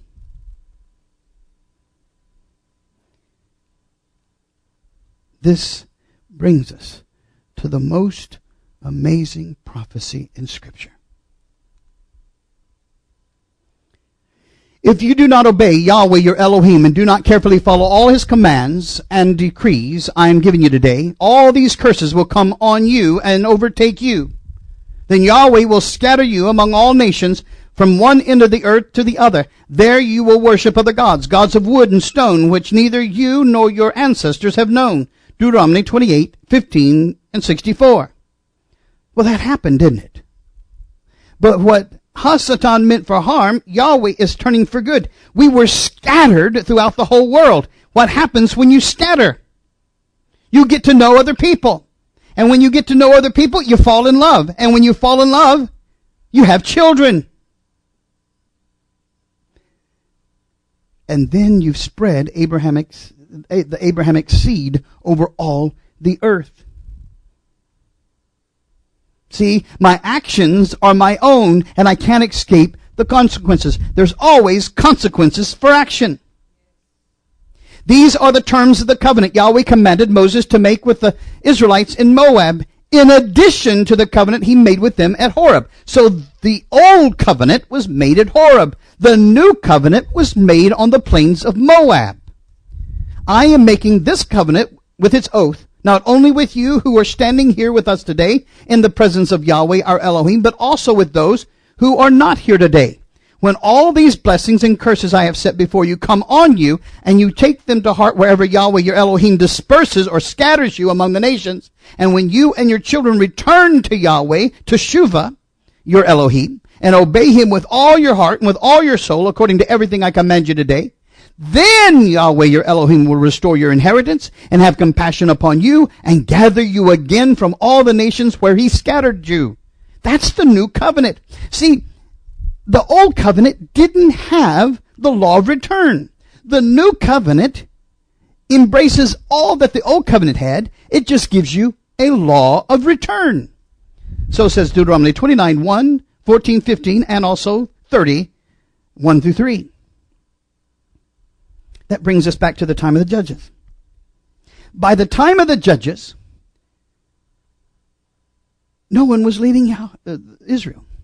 In those days, there was no king in Israel, but every man did what was right in his own eyes, says Judges 17:6. Wait a minute. Yahweh was supposed to be their king. But now we have a dangerous climate in the country. They're forsaking Yahweh and just doing what seems right to them. Well, if it feels good, they do it. If it tastes good, they do it. If it looks good, they do it. Isn't that kind of where we are today? We don't like to be told what to do, do we? We want to eat what we want. We want to dress like we want. We want to hang out with who we want to hang out with. And we don't like people telling us what to do. We don't care if they're parents. We don't want them to tell us what to do. We want to be free. Let me be free. Born free as the wind blows. Give me a break. So that brought us to the time of the kings. So all the elders of Israel gathered together and came to Samuel at Ramah. They said to him, "You are old." Like that's a bad thing? Here's the funny thing. Earth to you. You live long enough, you get old. But the alternative is terminal. It's called death. Well, it's chronic. I don't know if you know that, but death is chronic. You don't get over it. Not until the resurrection.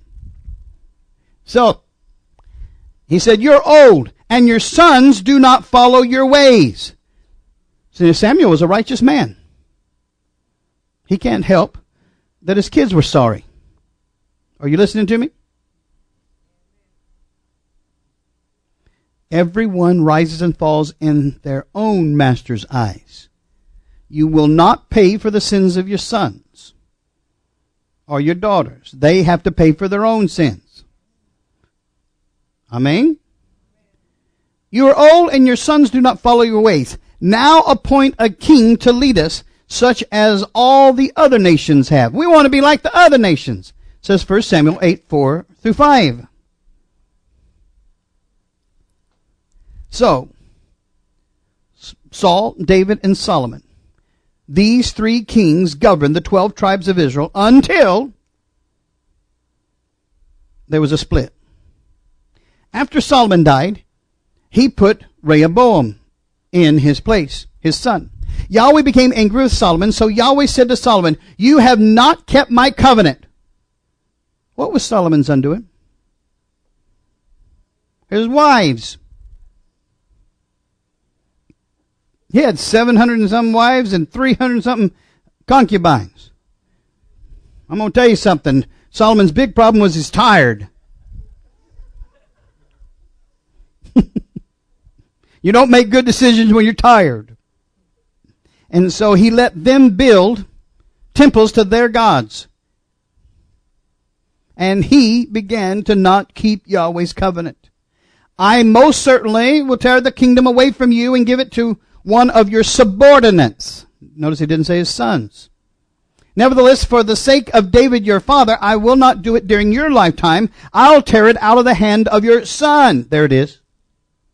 Yet I will not tear the whole kingdom from him, but will give him one tribe for the sake of David my servant, and for the sake of Jerusalem, which I have chosen.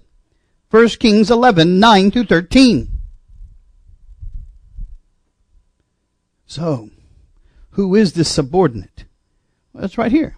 I will not take the whole kingdom out of Solomon's hand. I have made him ruler all the days of his life for the sake of David my servant, whom I chose, and who obeyed my commands and decrees. I will take the kingdom from his son's hand and give you 10 tribes. I will give one tribe, Judah, to his son, Rehoboam, so that David my servant may always have a lamp before me in Jerusalem, the city where I chose to put my name. So he wants a beacon to still be there so that when the others return, they'll see where they're supposed to go. However, as for you, I will take you, Jeroboam, and you will rule over all your heart desires. You will be king over Israel. If you do whatever I command you and walk in obedience to me and do what is right in my eyes by obeying my decrees and commands as David my servant did. I'll be with you. I'll build you a dynasty as enduring as the one I built for David, and will give Israel to you. I will humble David's descendants because of this, but not forever. 1 Kings 11, 34 through 39. So the reason Jeroboam was risen up was to convict the heart of Jeroboam, and so Jeroboam would return back to the Torah, to the decrees and laws of Yahweh. So why? I will do this because they have forsaken me and worshipped Ashereth, the goddess of the Sidonians, Chemosh, the god of the Moabites, and Moloch, the god of the Ammonites, and have not walked in obedience to me, nor done what is right in my eyes, nor kept my decrees and laws as David, Solomon's father, did. 1 Kings 11, 13. So who are these gods? Ashereth, Chemosh, and Moloch. Well, you remember Semiramis, Nimrod's wife, who called herself God? All of these names are really back to Semiramis or Ishtar. She was called by the Greeks Aphrodite, by the Ephesians Artemis, Athena, Demeter, Gaia, Hera, Hestia, Rhea, Kayun. By the Romans, Venus, Diana, Minerva, Ceres, Terra, Juno, Vesta, and Ops. Her husband, Nimrod, was called Ares, Bacchus, Dionysus, Eros, so on and so forth. Even God. See, the ultimate sin is having other gods in place of Yahweh. You shall have no other gods before me, for I, Yahweh, your Elohim, am a jealous Elohim, says Exodus 23 and 5. So really, idolatry is adultery to Yahweh.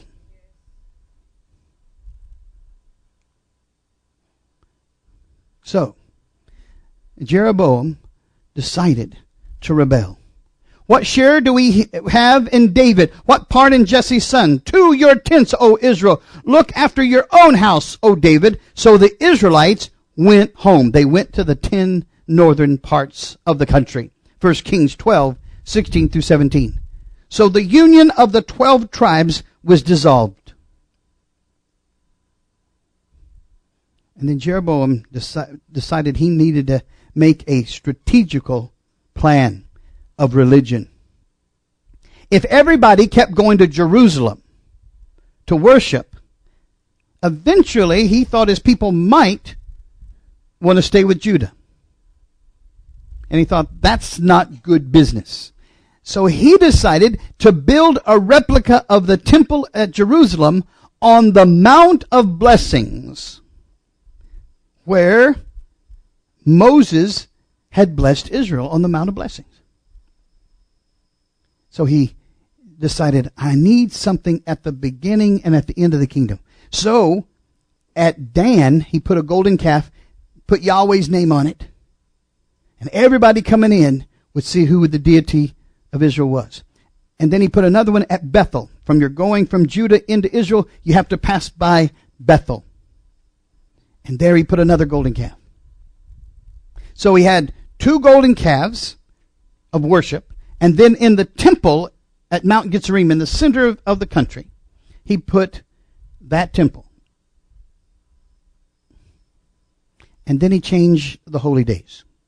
Listen, Jeroboam enticed Israel away from following Yahweh and caused them to commit a great sin. 2 Kings 7:21.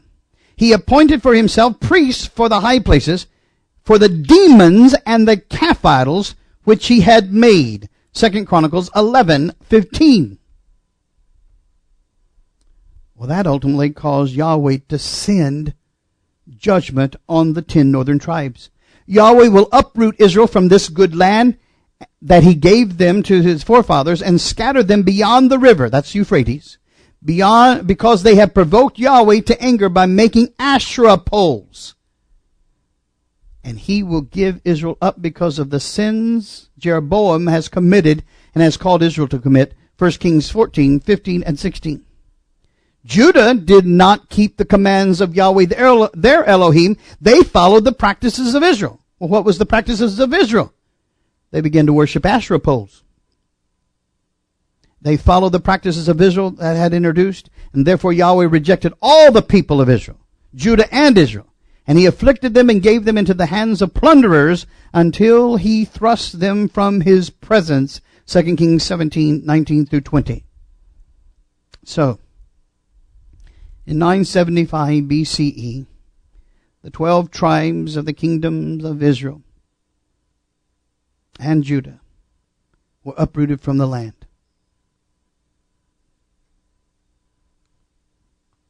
Why? Because they brought in Asherah poles, or decorated evergreen trees, as a form of worship. It is but a tree which one cuts out of the forest. They deck the idol with their silver and with their gold, and they fasten it with nails and with hammers so they don't fall down, says Jeremiah 10:2-4. Well, that custom is still with us, isn't it? Under every green tree that is set up idols, particularly the custom of the Persians, as both Herodotus and Xenophon relate. And with the Getae, says J. Gill's Exhibition of the Bible, 1763. Now that is a inscription on the Persian palace. You can't really see it until you color it. And then you can really see what they're doing. They're bringing gifts and putting them under the evergreen tree. Do we see that custom still today? So they became like Gentiles. The 10 tribes were taken into captivity by Assyria, which is modern day the Kurds, and distributed across northern Iran. These were the descendants of Ephraim by their clans, through Shuthelah and the Shuthelahite clan, through Becher and the Becherite clan, through Tahan and the Tahanite clan. So Israel founded the kingdom of Pahlavi, or Parthia, with its capital in Tehran. So Tehran got its name from the Tahanite clan of Israel. Things that make you go, So how many Iranis are actually backslidden Israel? So we see the migration of Israel. Over time, the 10 tribes assimilated into the other nations and lost their identity and became as Gentiles. So they left Israel. They went into Assyria, from Assyria up and through the Caucasus Mountains, and then down into Europe, mainly in the west. Some did go to the east, some did go to the north, and some did go to the south. But the majority went into the east, or into the west, and then even unto America. But by now, they've lost who they are. Remember, he said, I'll give you a new covenant. These are the terms of the covenant Yahweh commanded Moses to make with the Israelites in Moab, in addition to the covenant that he made with them at Horeb. I'm making this covenant with its oath, not only with you who are standing here, but with us today too. That if we would remember the covenant and return, and our children return to Yahweh, that he would embrace us again and restore our inheritance. We are Israelites. The world doesn't want you to know who you are because then you can't claim your inheritance. It's like you've lost the lottery ticket. Someone has found it. They see your name on it. If they bring it back to you, you can cash it in. But if they act like you and they forge who they are and they take on your identity, they replace who you are, they try to cash it in. But Yahweh said, nope. If you'll just acknowledge I was the one that gave you the lottery ticket,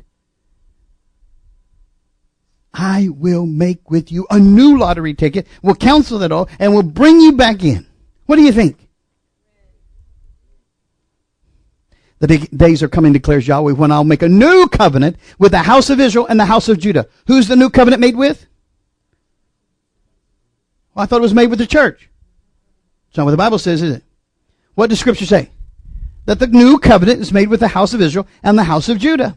It will not be like the covenant I made with their ancestors when I took them by the hand to lead them out of Egypt, because they broke my covenant, though I was a husband to them, declares Yahweh. Now, he said that this new covenant won't be like the covenant that he made at Horeb. Does that mean that that one is negated? Let's see. This is the covenant I will make with the house of Israel after that time, declares Yahweh. I will put my Torah. Oh. So he's not canceling the Torah. He's not voiding the Torah. He's including the Torah in the new covenant. Well, that's different. I thought that the Torah was nailed to the tree. Nope. The charges against me were nailed to the tree. I will put my Torah in their minds and write it upon their hearts. It'll become our passion. I will be their Elohim, and they'll be my people. No longer will they teach their neighbor or say to another, know Yahweh, because they will all know me, from the least of them to the greatest, declares Yahweh. For I will forgive their wickedness and remember their sins no more, says Jeremiah 31:31 through 34. The word of Yahweh came to me, Son of man, take a stick of wood and write on it, belonging to Judah and the Israelites associated with him. Then take another stick of wood and write on it, belonging to Joseph, that is to Ephraim, and all the Israelites associated with him. Join them together into one stick so that they will become one in your hand. When your people ask you, won't you tell us what you mean by this? Say to them, this is what the sovereign Yahweh says. I am going to make the stick of Joseph, which is in Ephraim's hand, and of the Israelite tribes associated with him, and join it to Judah's stick. So we've got one stick for Joseph and one stick for Judah. So you've got one stick for the Jews and you've got one stick for the Joes. So they're Jewish and I'm Joish. It's kind of an interesting thing, isn't it? And this is what the sovereign Yahweh says. I will take the Israelites out of the nations where they've gone. I will gather them from all around and bring them back into their own land. I will make them one nation in the land on the mountains of Israel. And there'll be one king over them, and they will never again be two nations divided into two kingdoms. They will no longer defile themselves with their idols and vile images like Asherahs, or with any of their offenses, for I will save them from all their sinful backsliding. Oh, I thought I was saved from hell. I'm saved from myself. Oh, that's what that salvation means. I'm saved from my backsliding and my sins. See, hell's not even in the equation. If I go to hell, I've had to work at it. That's made for the devil and his angels. Are you listening to me? So he's saving me from myself and will cleanse me. They will be my people and I'll be their Elohim, says Ezekiel 37:15 through 23. Well, that makes sense, because listen to what Ephesians 2 says. For Messiah himself is our wholeness, our peace, who has made the two groups one. Oh, the two, Ephraim and Judah, one. And has destroyed the barrier, the dividing wall, by removing in his flesh the hostility for the Torah with its commands and regulations. His purpose was to create in himself one new humanity, the Commonwealth of Israel, the kingdom of Yahweh, in other words, out of the two, Israel and Judah, thus making peace, and in one body to reconcile both of them to Yahweh through the gallows, by which he put to death their hostility. We're being saved from ourselves. Like Pogo said, I've seen the enemy and it's me. He came and preached peace to you who were far away in the diaspora, and peace to those who are near in Judea. For through him we both have access to the Father by one Spirit, says Ephesians 2:14-18. So, we were lost. Yeshua said to him, today salvation has come to this house because this man too is a son of Abraham. There's the Abraham promise. For the Son of Man, Yeshua, came to seek and to save what was lost. What was lost? The kingdom. Says Luke 19:9-10. The kingdom had been lost. It had been taken into captivity and then scattered all over the world. It had been divided and lost. So the greatest prophetic mystery was, where are the lost tribes? King Messiah Yeshua said, go to the lost sheep of the house of Israel, in Matthew 10:6. The ministry of the apostles. These 12 Yeshua sent forth and commanded them, saying, go not the way of the Gentiles, and into any of the city of the Samaritans enter ye not, but go rather to the lost sheep of the house of Israel. And as you go, here's your message. Preach, saying, the kingdom of heaven is at hand. Matthew 10:5-7. So who are the sheep? The one who enters by the gate is the shepherd of the sheep. The watchman opens the gate for him, and the sheep listen to his voice. He calls his own sheep by name and leads them out. And when he has brought out all his own, he goes on ahead of them, and his sheep follow him because they know his voice. So the sheep are the ones that follow the shepherd. Therefore, Yeshua said again, I tell you the truth, I am the gate for the sheep. John 10:3-4-7. Israel is a scattered flock that lions have chased away. The first to devour them was the king of Assyria. The last to crush their bones was Nebuchadnezzar, the king of Babylon, says Jeremiah 50:17. But I will surely gather all of you, Jacob. I will surely bring together the remnant of Israel. I will bring them together like the sheep in a pen, like a flock in the pasture. The place will throng with the people, says Micah 2:12. So, ladies and gentlemen, when we began this trip to find out who we were, we didn't know who we are. We didn't know where we were going, but we knew there was a question. And so we've answered that question through Scripture. Yahweh made a promise through Abraham that his descendants will be a multitude of people on this planet. And we found out who his descendants were, Israel. Now we found out that we are part of Israel. And that Yahweh's sole desire, so much so that he loved us and sent his only begotten Son to gather us back together again. He wants his family together so that his people will be his people and that he will be their Elohim. He wants to be intimate with us. He's given us the new covenant that we will turn from our wicked ways. He'll save us from ourselves and bring us into covenant, into a love relationship. If you'll love him with all your heart, soul, and might, he will be your Father. And you can love him and he'll love you. And in this world of hate, everyone needs a little love. Amen?